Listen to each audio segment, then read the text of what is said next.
Batman Arkham Origins Blackgate is the one and only attempt of a portable Arkham game. It released back in October 2013 for the 3DS and the PS Vita, and later was released for the PS3, Xbox 360, Wii U, and PC, and is a game that amongst the community is viewed as meh.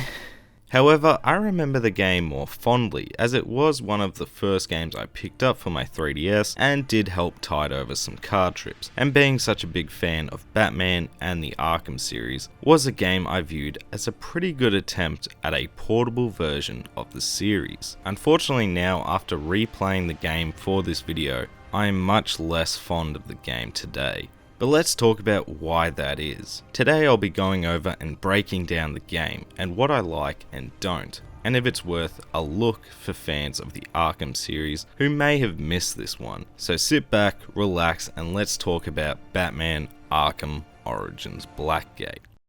Blackgate is set 3 months after the events of Origins. Batman is patrolling Gotham one night and spots Catwoman stealing from a high-tech building. After confronting her, Catwoman flees and Batman heads after her. Right off the bat, I want to talk about the cutscenes. I think they really work here. Obviously, this decision was made due to the game being made for not very powerful hardware, but they feel like comic book pages come to life. The art style and movement in panels where needed was a great touch, and it makes this game about Batman feel faithful to his original source material. After the cutscene though, we are now in pursuit of Catwoman, and the game begins. Pursuing Catwoman takes us through the basics for the game, and I guess I'm getting into the negatives already. Alright, so you know how iconic the Arkham gameplay and combat system is? Going through combos, dealing with numerous enemies at once, and being free-flowing and fun to play?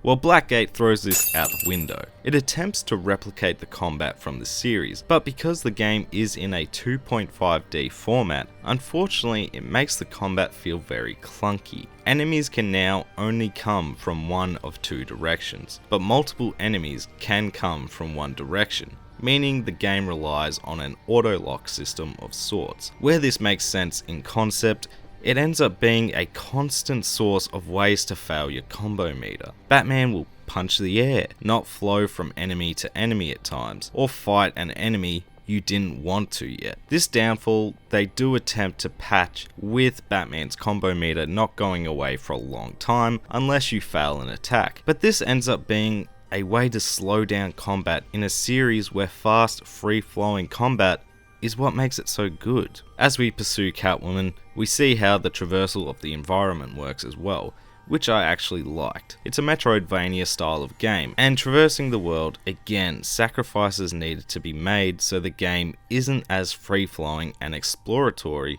as the series is now. But it works here in the 2.5D space and doesn't sacrifice you feeling like Batman in terms of running around and using your gadgets to traverse the environment. We also see how the stealth works in this game, and it's okay. In this encounter it works well enough because it is a small focused stage, so you can easily manage where all the enemies are. It does have the basic of stealth takedowns, but once the stealth encounters become larger, it is hard to see where everyone is, and there is not many chances to use invert takedowns, and honestly, it just isn't satisfying to participate in, and going from gargoyle to gargoyle is a little too clunky for me. Anyway, once we catch up to Catwoman, we encounter our first boss fight.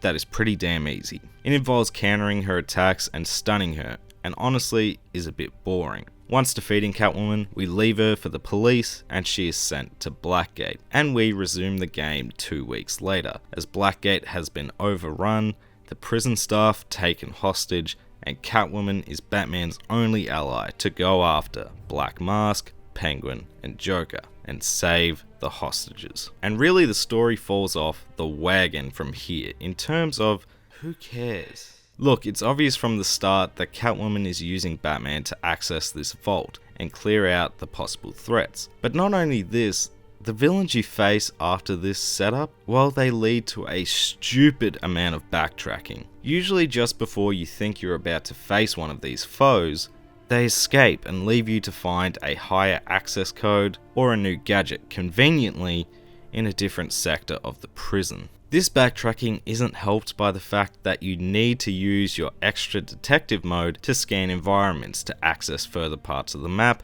to progress. And I mean, just look at this map. How are you supposed to follow this? It makes the backtracking worse when you think you need another code or gadget, but you just needed to scan the environment better. And for a 4-hour long game, it feels incredibly padded out. I'm not saying there isn't some highlights like the Deadshot boss fight. Dodging his fire from his perspective is unique, and whilst not overly challenging, is probably his best appearance in the series so far. But some bosses are pathetic. I mean, what happened to Solomon Grundy? This is just sad.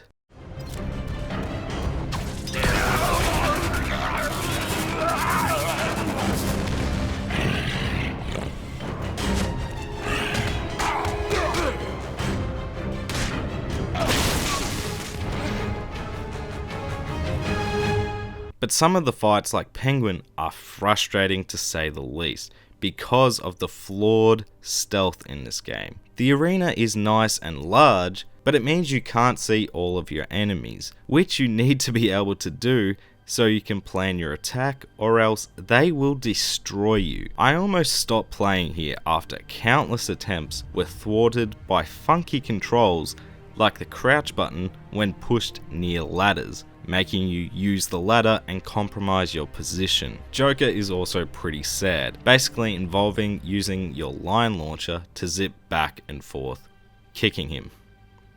I mean, what is this?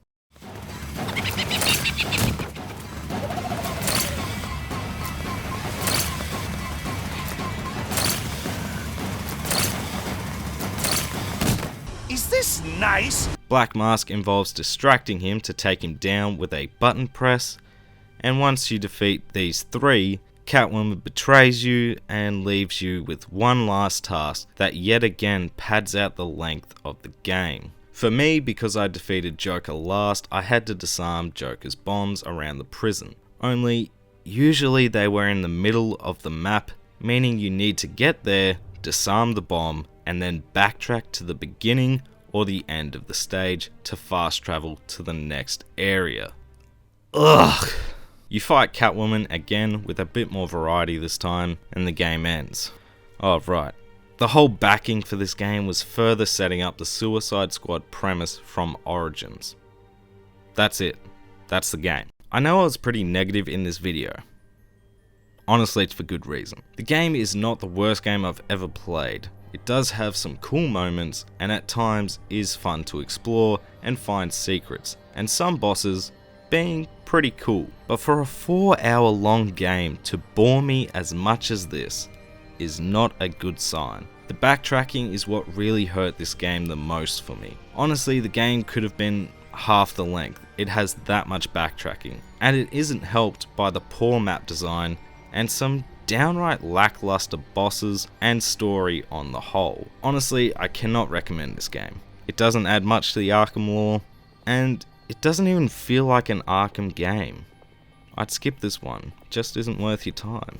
Thank you guys so much for watching. This was a disappointing game to revisit for me, and was hard to try and be as positive as I was, because honestly, it did leave a bitter taste in my mouth by the end. But if you enjoyed this video, don't forget to leave it a like, comment below your memories or opinions on Arkham Origins Blackgate, and subscribe if you're new. I do videos on the regular.